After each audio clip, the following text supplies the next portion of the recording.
Meus prezados e queridos irmãos da TV Caminho Livre, que a graça do Senhor Jesus, o amor de Deus e a comunhão do Espírito Santo estejam com todos vocês. Amém. Só gostaria de fazer uma observação, que no meu último vídeo eu cometi muitos atos falhos. Atos falhos a gente comete independentemente da nossa vontade, né? Às vezes no afã de querer andar rápido, de querer explicar uma coisa de forma mais correta e adequada possível, às vezes a gente comete alguns erros, algumas falhas. São atos falhos e isso acontece praticamente em quase todos os vídeos que eu faço aqui, tá? A gente procura ficar atento, mas por mais que a gente se esforce, né, às vezes as coisas escapam. Mas nada que possa comprometer o nosso propósito, o nosso objetivo, o nosso intuito com os vídeos, né? Com a nossa mensagem, ok? Nós continuamos refutando, objetando esse pregador adventista sobre pecado, mal e culpa. E eu gostaria, nesse vídeo, de refutar apenas três observações, tá certo? Vamos ver qual é a primeira aqui. Determinadas substâncias, determinadas roupas, viver de determinada maneira. Não. Tudo é resultado da sua vontade, porque é você que é o arquiteto do seu próprio destino. É você que é o arquiteto do seu próprio destino. Grave bem isso aí. Isso é um erro. Isso é um erro. Afirmar que você é o arquiteto do seu próprio destino é um erro crasso, um erro tão elementar, tão básico, que quase não dá para acreditar que uma pessoa que se diz cristã possa afirmar tal coisa. Se diz cristã e ainda afirma que Jesus é o Senhor da sua vida, né? São coisas incompatíveis. Afirmar que você é o arquiteto do seu próprio destino e afirmar que Jesus é o Senhor da sua vida. São duas coisas incompatíveis. Não dá para você afirmar as duas coisas ao mesmo tempo. Então essa é a primeira afirmação que eu gostaria de objetar. Vamos à segunda? Pudesse viver um exemplo na terra e morrer pelas transgressões do homem, para que você não cometesse erros ou falhas na obtenção da vida eterna. Ou seja, eu mandei um exemplo. Você acha que é injusto com você? Ele então, parafraseando ali um texto de Ellen White, ele diz que Deus nos enviou um exemplo de vida perfeita, Cristo. Cristo, exemplo de vida perfeita, para que você e eu pudéssemos, através deste exemplo, deste modelo, pudéssemos, a partir dos nossos esforços, né, dos nossos exercícios religiosos, da nossa conduta moral, a gente pudesse viver vida perfeita. Então veja, não há desculpa para o pecado porque Deus enviou Jesus como exemplo de que nós também podemos viver vida perfeita, certo? Jesus é nosso exemplo. Então, eu gostaria de comentar isso, Jesus como exemplo, tá? Eu gostaria de comentar isso também, certo? Vai ser a segunda afirmação que nós vamos trabalhar objetando, ok? Vamos para a terceira afirmação de hoje. Vamos lá. Terceira afirmação de hoje. Nós podemos viver vida perfeita neste mundo, que seja um modelo de justiça e vencer como Cristo, que nos tem dado exemplo em sua vida, revelando o que a humanidade pode conquistar, como ele, o grande padrão, conquistou. Tá vendo? Por que ele diz que Deus enviou o exemplo? Para que nós pudéssemos viver vida perfeita neste mundo. Essas são as três afirmações que eu gostaria de refutar neste vídeo aqui, ok? Então vamos lá. Vamos começar com a primeira. Você é o arquiteto do seu próprio destino. E aí, quando você pega um texto como esse aqui, ó, o primeiro texto que eu gostaria de ler objetando essa afirmação estúpida, ridícula e patética, é o texto que se encontra em Efésios capítulo 1. Vamos ler do versículo 3 até o versículo 7 primeiro, tá? Vamos lá. Bendito seja o Deus e Pai de nosso Senhor Jesus Cristo. Veja que Jesus é apresentado sempre como Senhor, Pai de nosso Senhor Jesus Cristo, que nos abençoou com todas as bênçãos espirituais nas regiões celestiais em Cristo. Antes da fundação do mundo, Deus nos escolheu nele, em Cristo. Veja, antes de haver tempo, porque o tempo foi criado simultaneamente à criação do mundo, à criação de todas as coisas. Então, antes que houvesse tempo, antes que houvesse qualquer coisa criada, Deus nos escolheu em Jesus Cristo. Houve um projeto, houve um plano. E Deus nos escolheu nele, ou seja, em Jesus Cristo. Para quê mesmo? Para que Deus nos escolheu? Para sermos santos e irrepreensíveis diante dele mesmo, diante de Deus. Então Deus nos escolheu antes da fundação do mundo, antes de haver tempo ou de haver qualquer coisa, para que nós fôssemos santos e irrepreensíveis. Deus não nos escolheu porque ele previu que nós seríamos. É diferente o texto aqui, né, dessa ideia arminiana. Em amor nos predestinou para ele mesmo. Veja, olha aqui. Isto aqui significa, em amor nos predestinou para ele, Deus, né? Para sermos adotados como seus filhos, por meio de Jesus Cristo, segundo o propósito de sua vontade, significa que nós não somos o arquiteto do nosso próprio destino. Porque em amor nos predestinou.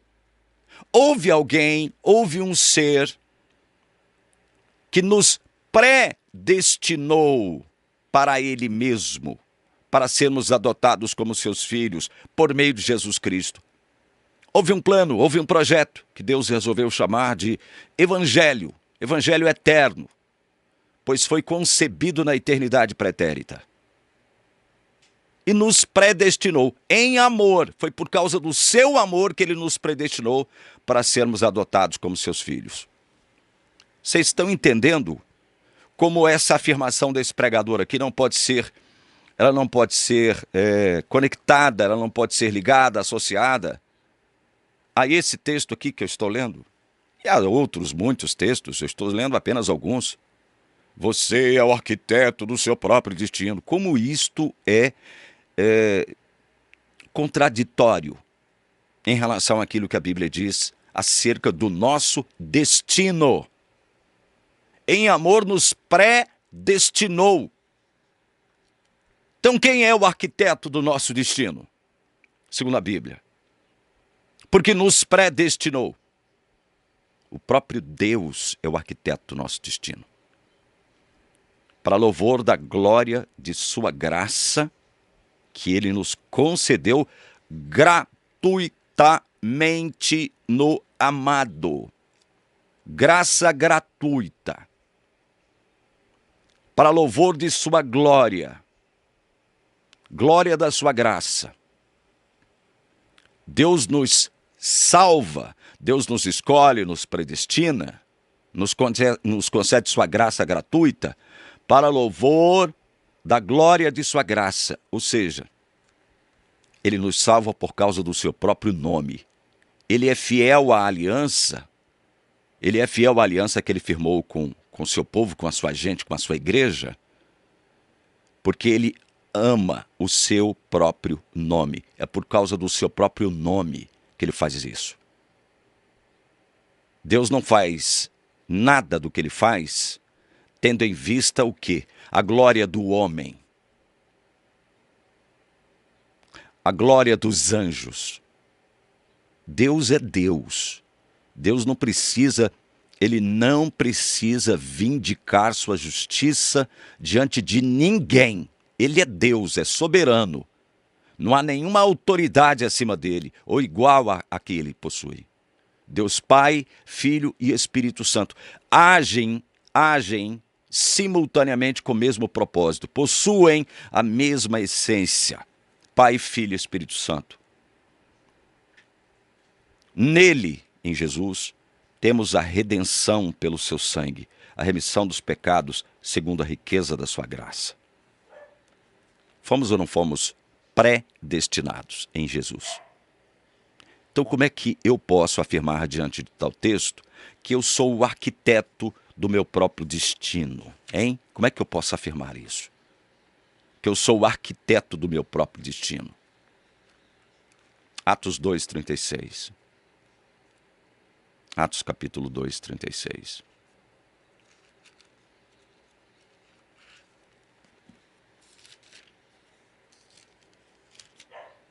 Portanto, toda a casa de Israel esteja absolutamente certa de que a este Jesus que vocês crucificaram, Deus o fez Senhor e Cristo.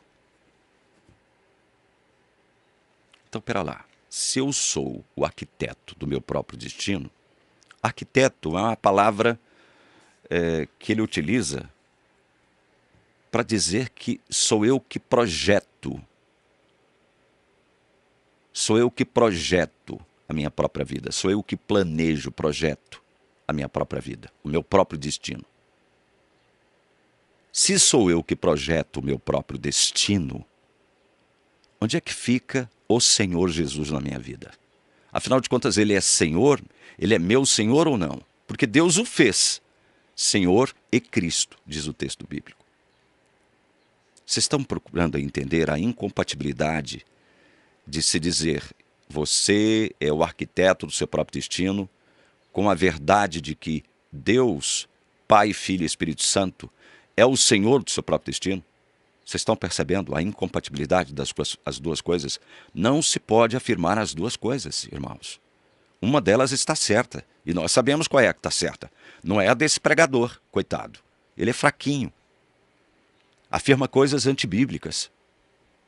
Ele toma textos bíblicos, distorce o seu sentido, descontextualiza-os e faz afirmações absurdamente contraditórias, incoerentes, incompatíveis com a verdade bíblica, de que Deus fez Jesus Senhor e Cristo, fez de Jesus Senhor e Cristo. Ele é Senhor da nossa vida. Senhor. Então é Ele que é o arquiteto. Ele é que é o arquiteto, Ele é que é o Senhor, não eu, não você. E por último eu leio Apocalipse 19, verso 6, que é a consumação de tudo. Apocalipse 19, verso 6 diz assim: então eu vi que parecia ser uma voz de uma grande multidão, uma voz como de muitas águas, e como de fortes trovões, dizendo: Aleluia! Pois reina quem? Reina o Senhor nosso Deus, o Todo-Poderoso. Reina o Senhor nosso Deus Todo-Poderoso. Reina. Ou seja, no final, todos nós salvos proclamaremos isso. Reina o Senhor nosso Deus Todo-Poderoso. Não reina você como arquiteto do seu próprio destino. Reina o Senhor. Ele é o arquiteto do seu próprio destino. Outra declaração que ele fez: Deus enviou Jesus como exemplo. É uma meia-verdade. E aí eu vou mostrar para vocês por que é uma meia-verdade afirmar que Deus enviou Jesus como exemplo. Então quer dizer que Deus enviou Jesus só como exemplo? Só como exemplo, então, de que nós podemos viver vida perfeita, que é a última afirmação que eu gostaria de comentar dele aqui? Deus nos enviou um exemplo. Olha, eu leio 1 João capítulo 3, versículo 2, que diz assim: Amados, agora somos filhos de Deus, mas ainda não se manifestou o que havemos de ser. Espera lá. Ainda não se manifestou o que havemos de ser? Como não se manifestou o que havemos de ser? Se Deus enviou Jesus como nosso exemplo, como modelo, daquilo que nós podemos ser segundo esse pregador aí. Sabemos que quando ele se manifestar, seremos semelhantes a ele, porque haveremos de vê-lo como ele é. Agora eu entendi. Agora eu entendi que o apóstolo João, quando ele diz ainda não se manifestou, o que haveremos de ser, ele está falando sobre a segunda volta de Jesus. A segunda vinda de Jesus, não volta. A segunda vinda de Jesus. ele está falando sobre isso. Sabemos que quando ele se manifestar, ou seja, quando ele voltar, né, seremos semelhantes a ele, porque haveremos de vê-lo como ele é. Então, o texto está deixando claro que nós não somos, apesar de Cristo já ter vindo, o que nós haveremos de ser. Porque o que nós haveremos de ser só se concretizará quando Jesus voltar, quando Jesus vier agora, pela segunda vez. Vocês estão entendendo o texto? Então, dizer que Deus enviou Jesus como exemplo, um modelo, né, do que nós podemos ser, não é totalmente verdade. Não é totalmente verdade. É óbvio que Cristo é um modelo, é um exemplo. Mas é um modelo, um exemplo daquilo que nós haveremos de ser. Haveremos, está no futuro. Nós só seremos aquilo que ele é, aquilo que ele foi na Terra e é hoje, depois que ele voltar e transformar o nosso corpo.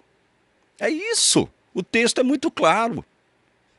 E a outra declaração, semelhante a esta, é que, graças a Deus ter enviado Jesus como exemplo, nós podemos viver vida perfeita.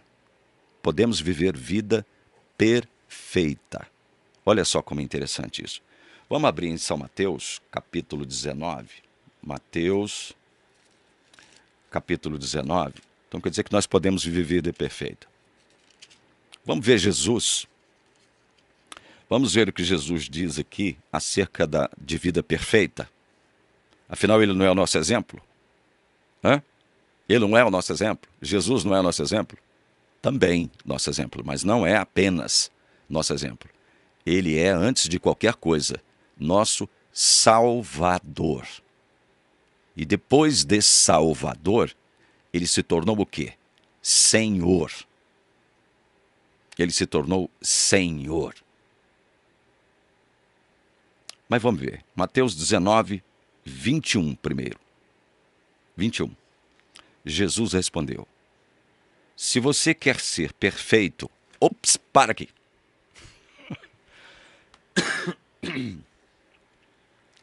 Se você quer ser perfeito, olha só, para todos vocês que querem ser perfeitos e buscam a perfeição, presta atenção no que Jesus vai dizer. Vá, venda os seus bens, dê o dinheiro aos pobres, e você terá um tesouro nos céus. Depois, venha e siga-me. Veja, sou eu um reformado, um calvinista falando? Te dizendo o que você deve fazer para que você viva a vida perfeita? Esse pregador concordaria com isso? Você quer ser perfeito? Perfeição é o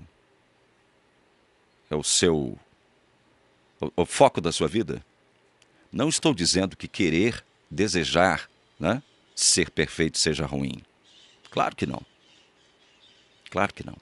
A questão é como e quando. Essas são as duas questões. Que você deve considerar quando você desejar ser perfeito. Eu desejo ser perfeito. Eu tenho certeza que você também. Então não é pecado, não é errado, né? Não é uma coisa ruim. Todos nós desejarmos a perfeição. Isso não é ruim.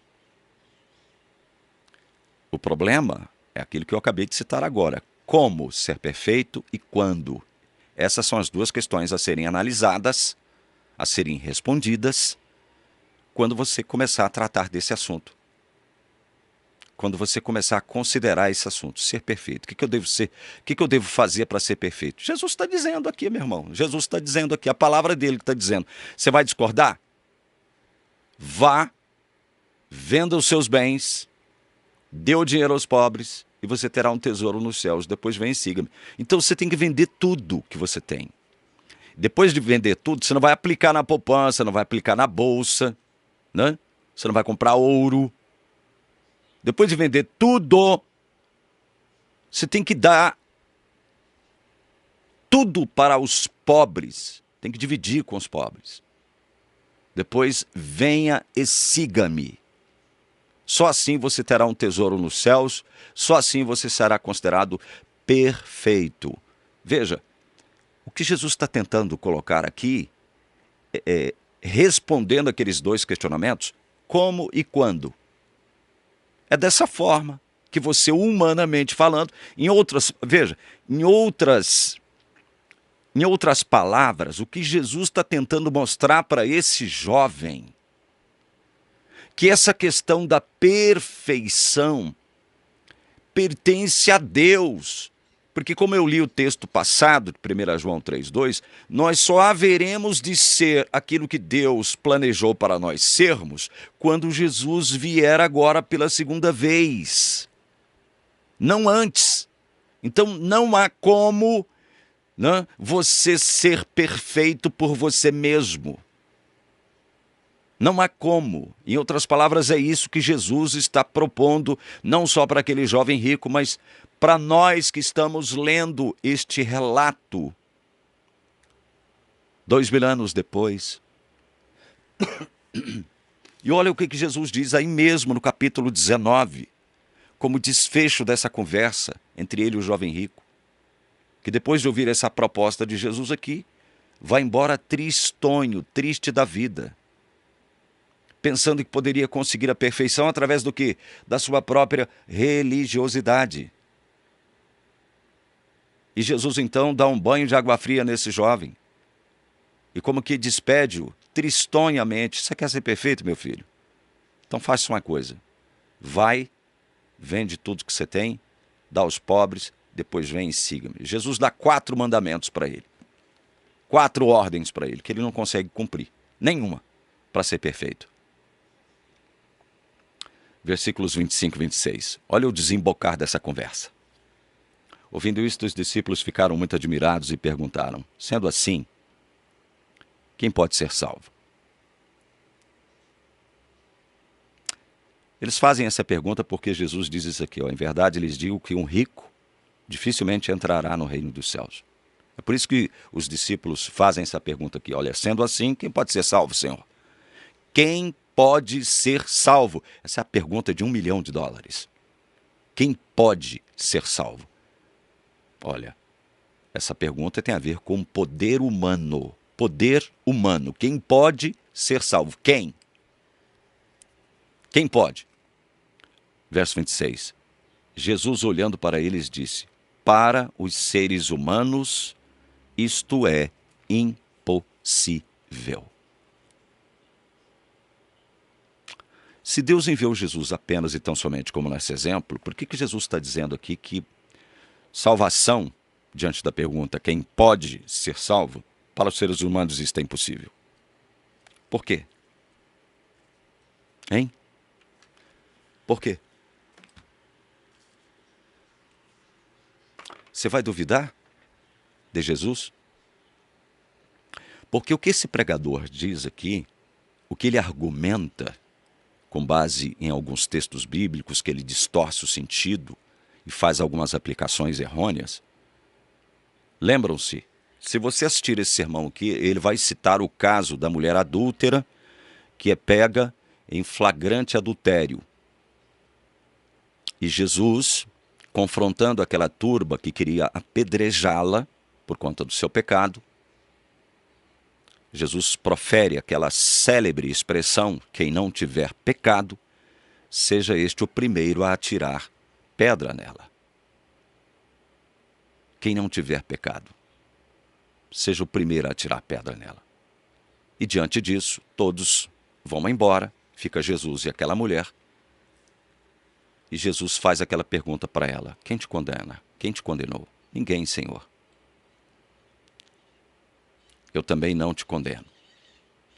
Vá e não peque mais. Vá e não peque mais. Aí o pregador, esse pregador em questão aqui, ele vai argumentar do seguinte modo: será que Jesus estava ordenando alguma coisa impossível de ser feita? Se Jesus ordenou que isso fosse feito, é porque isto é possível ser feito. O que é possível ser feito? Viver sem pecar. Vai argumentar este pregador. Isso é possível de ser feito. sem atentar para um fato, que é o seguinte. Jesus também disse o seguinte, ordenou lá em Mateus capítulo 5, verso 48. Sede perfeitos, como perfeito é o vosso Pai, que está nos céus.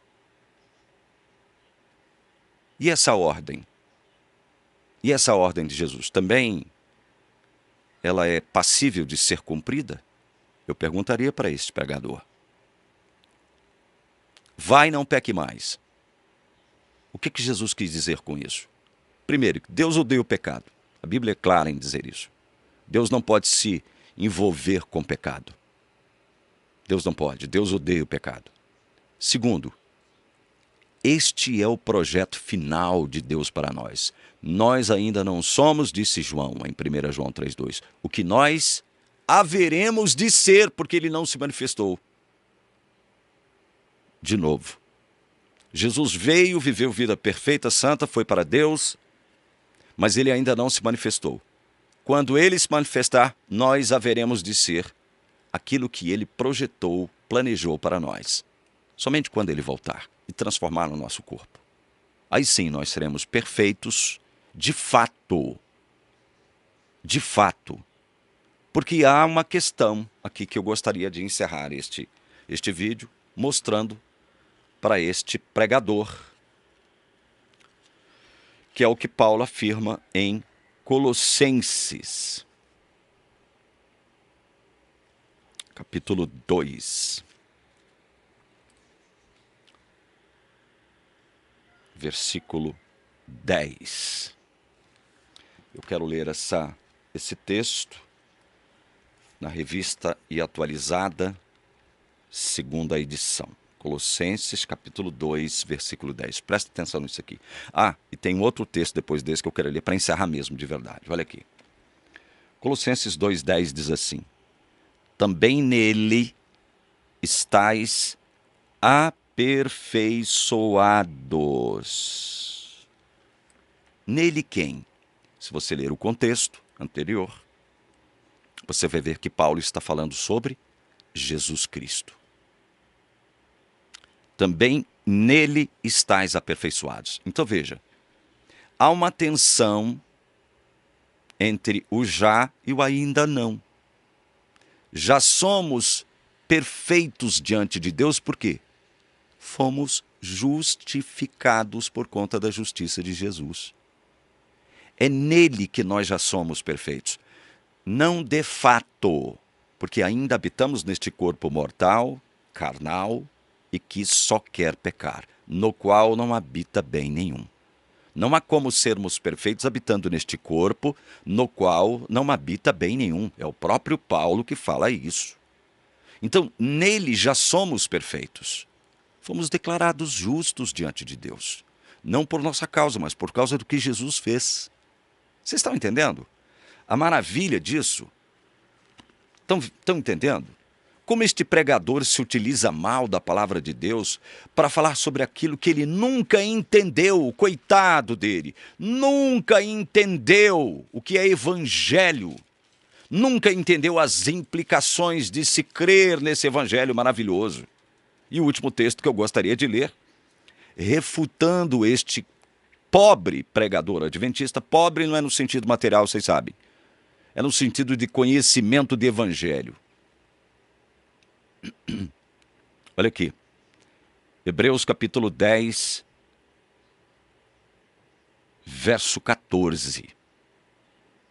Porque com uma única oferta, ele está falando de quem mesmo? De Jesus Cristo. Tomando como referência os sacrifícios que eram realizados no templo. O animalzinho era morto. Era uma oferta. Era um sacrifício. Porque com uma única oferta, aperfeiçoou para sempre os que estão sendo santificados. Eu e você estamos no processo de santificação. Factual, experiencial. Agora, sob o ponto de vista da posição, já somos perfeitos. Uma única oferta. Com uma única oferta, Jesus fez o quê? Aperfeiçoou para sempre. Quem? Os que estão sendo santificados. Eu e você. Você está entendendo, então, essa questão de perfeição? Corretamente, de acordo com a Bíblia? Está vendo como esse pregador, ele nunca entendeu de evangelho para poder explicar corretamente esses textos? Mas não, o que ele faz vai desembocar no desespero de muita gente, no desânimo de muita gente, porque muita gente vai se olhar no espelho e dizer o seguinte: tenho 20, 30, 40, 50, 60 anos de adventismo, nunca deixei de pecar. Tenho 10, 20, 30, 40, 50, 60 anos de adventismo e não sou perfeito ou perfeita ainda. Muita gente vai dizer isso para si mesmo diante do espelho. O que eu faço, Senhor? Estou desesperado, estou desesperada. O que eu vou fazer da minha vida?